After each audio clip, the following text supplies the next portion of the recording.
Capital punishment, a case against the death penalty. I think the death penalty should be abolished in the United States. The use of capital punishment conflicts with the values of the Constitution. Its extensive use is not without error. The United States is one of the last global superpowers to execute prisoners, and capital punishment is more expensive than any other means of punishment.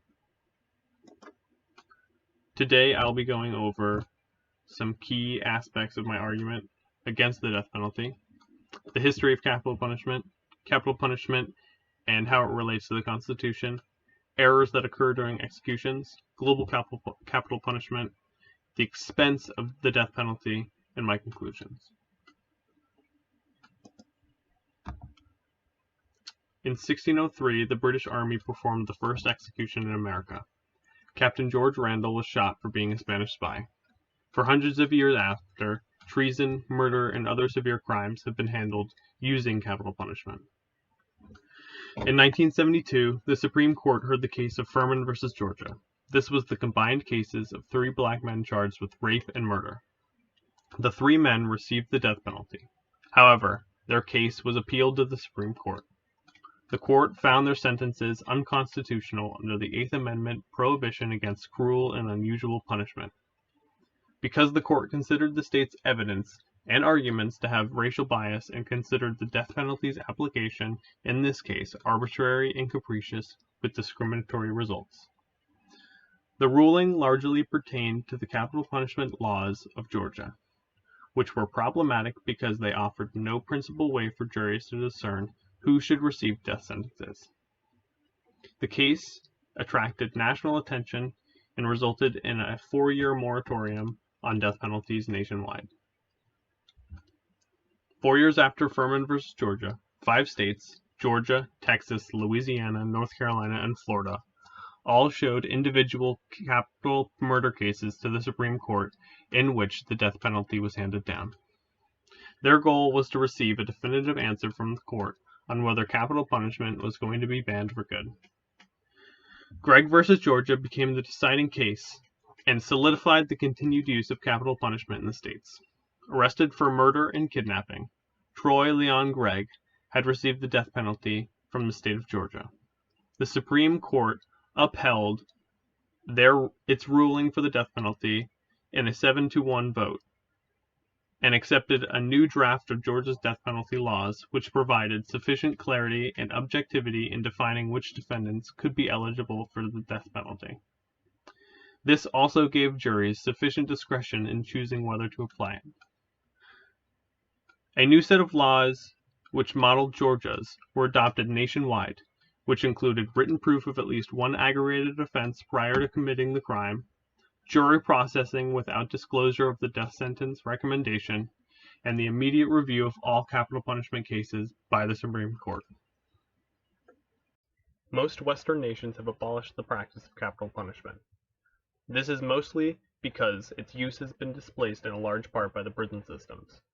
In the U.S., state executions have been privatized and made more humane through technological advancements which minimize the violence of the punishments, and support for the punishment has been held by a majority of the population for most of the 20th century.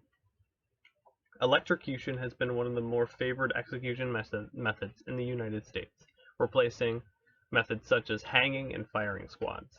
Between 1900 and 2010, an average of 1.9% of electrocutions in the U.S. resulted in botched results, but between the years of 1980 and 2010, that average increased to 17.3%. These high numbers may be due to an extreme increase in the use of capital punishment for offenses often relating to the drug war.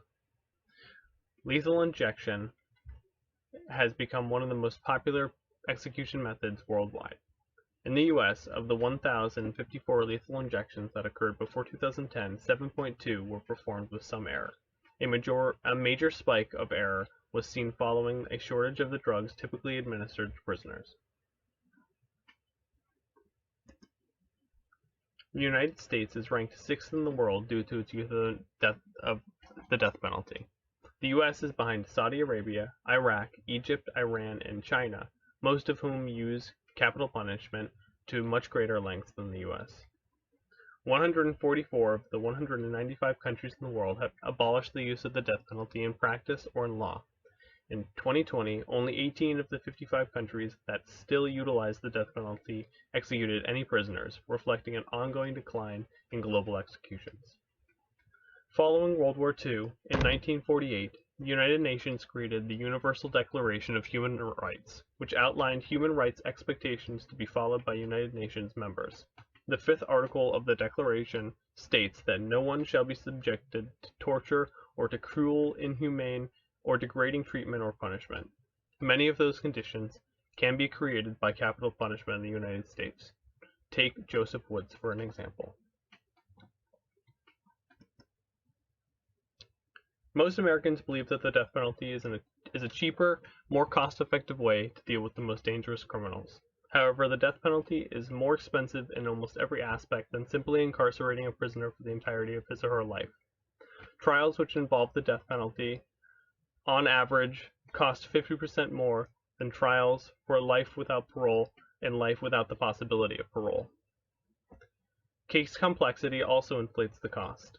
In New York State, death penalty cases cost roughly $1.8 million per case just through trial and in the initial appeals process, and tend to require upwards of 8,000 hours per capital defendant compared to 180 hours per non-death penalty defendant.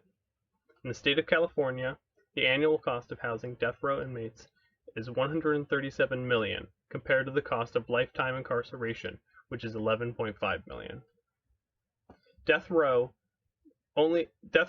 death row population only makes up 0.19% of the total prison population.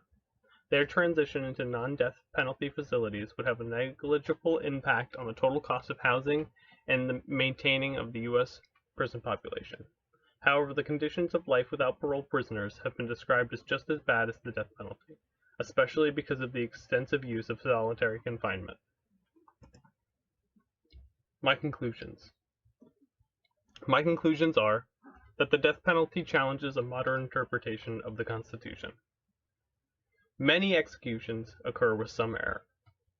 Most nations have abandoned the use of capital punishment, and it's about time for the United States to do the same. And the death penalty is very costly. Billions of dollars are poured into capital punishment, counsel, housing, and facilitation every year. These costs are exuberant and unnecessary, given the alternatives. I think that the capital punishment should be abolished in the United States.